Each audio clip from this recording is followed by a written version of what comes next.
अस्सलामुअलैकुम YouTube family, this is engineer Imtiaz and you are watching my YouTube channel the expert solution. एक और video के साथ मैं आप लोगों की खिदमत में हाजिर हूं। उम्मीद करता हूं कि आप सब लोग खैर खैरियत से होंगे। जी व्यूअर्स, सबसे पहले मुझे ऑडियो क्वालिटी के बारे में बताइएगा कि अब आप लोगों को ऑडियो क्वालिटी जो है वो कैसी लग रही है। आया कि अब ऑडियो क्वालिटी में आई थिंक सो के मैंने माइक जो है वो माउंट किया हुआ है, तो मेरे ख्याल में अब आप लोगों को ऑडियो क्वालिटी में कंप्रोमाइज़ नहीं करना पड़ रहा होगा। तो जी व्यूअर्स, चलते हैं वीडियो की जानिब। आज का जो टॉपिक है बेसिकली वो है किसी भी सोलर इन्वर्टर की MPPT voltage range. What is the MPPT voltage range of any solar inverter. किसी भी सोलर इन्वर्टर की एमपीपीटी वोल्टेज रेंज होती क्या है और ये कितनी अहमियत के हामिल होती है।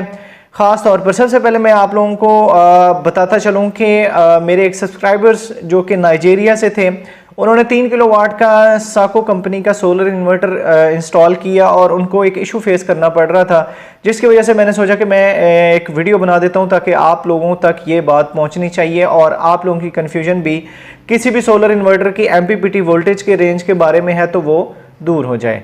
तो उनको जो इशू फेस करना पड़ रहा था वो भी एमपीपीटी वोल्टेज रेंज के बारे में था। उनको एज सच इतना मतलब कि नॉलेज नहीं था। 4 पैनल्स उन्होंने 300 वाट्स के उसके साथ लगाए हुए थे, जिसकी वजह से उसकी जो एमपीपीटी वोल्टेज रेंज थी वो फुलफिल नहीं हो रही थी और वो सोलर से जनरेशन नहीं कर रहा था। अब मैं यहाँ पे आप लोगों को बता देता हूँ कि एमपीपीटी वोल्टेज रेंज होती क्या है और इसका फ़ायदा क्या है और इसकी अहमियत कितनी है। इस चीज़ को आपने समझ लेना है। वीडियो को कंप्लीट वॉच कीजिएगा ताकि आप लोग तमाम तर जो इसकी चीज़ें हैं वो समझ सकें। एक होता है पीडब्ल्यूएम चार्ज कंट्रोलर और एक होता है एमपीपीटी। आज जिसको हम डिस्कस करेंगे ये एमपीपीटी है। पीडब्ल्यूएम का भी थोड़ा सा मैं आप लोगों को तारुफ करवा देता हूँ।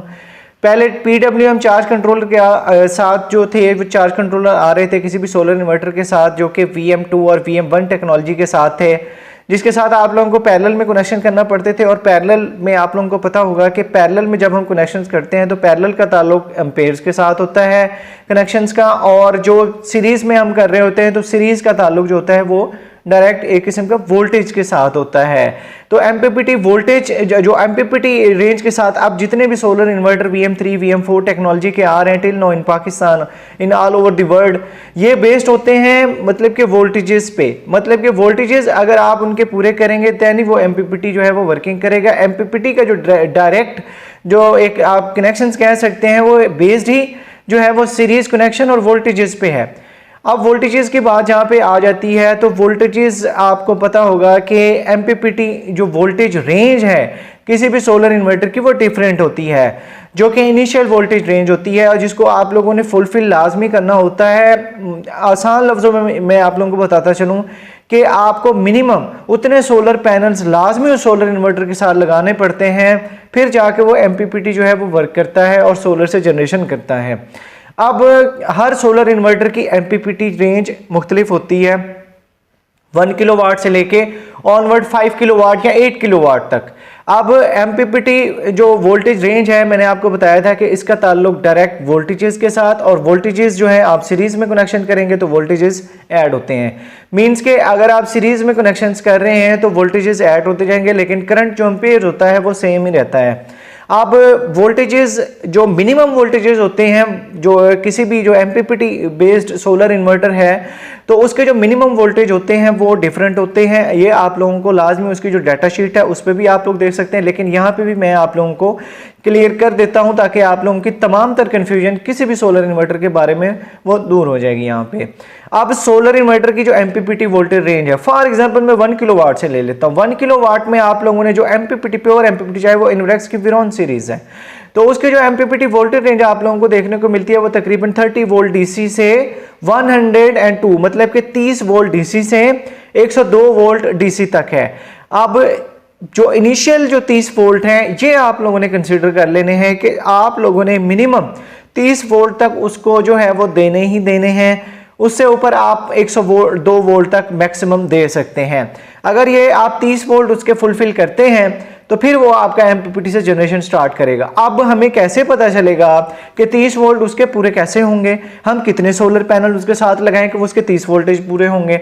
तो अगर आप एक मतलब कि एक सोलर पैनल आप 400 वॉट्स का भी ले लेते हैं तो 400 वोल्ट जो उसके जो वोल्टेजेस देगा वो मैक्सिमम आप लोगों को 40 वोल्ट से अबव ही देगा।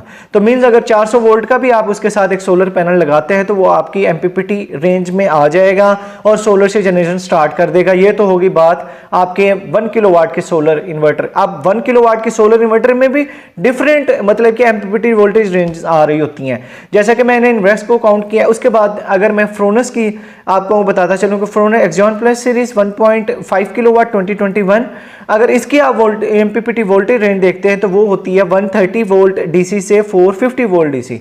अब एक आप लोगों ने बड़ा एक डिफरेंस है यहाँ पे कि कहाँ पे 30 वोल्ट है और कहाँ पे 130 वोल्ट है।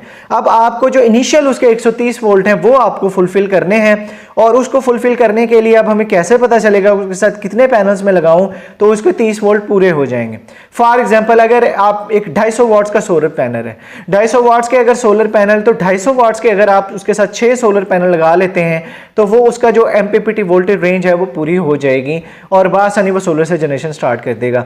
अब ये 1 किलोवाट को तो आप लोग समझ गए होंगे। अब मैं 2 किलोवाट को डिस्कस करें जो 24 वोल्ट होता है, जिसके साथ आप 2 बैटरीज लगाते हैं, उसके भी जो ऑपरेटिंग वोल्टेज रेंज है वो ऐसा सेम ही है। मतलब कि आप लोगों को तकरीबन कोई 30 से 102 या फिर 130 से 450 वोल्ट डीसी यही देखने को मिलती है। अब 3 किलोवाट से 5 किलोवाट तक देख लेते हैं। 3 किलोवाट के सोलर सिस्टम मैक्सिमम जितने भी कंपनीज के आ रहे हैं, जैसे कि इन्वेक्स की विरोन सीरीज है, उसके अलावा ग्रोवाट है, टेस्ला है, मैक्स पावर है, सोलर मैक्स है, फ्रोनस है, मतलब कि जितनी भी कंपनीज आ रही हैं तो इनकी जो ऑपरेटिंग वोल्टेज है 3 किलोवाट की कैटेगरी में वो तकरीबन 120 से 450 वोल्ट डीसी।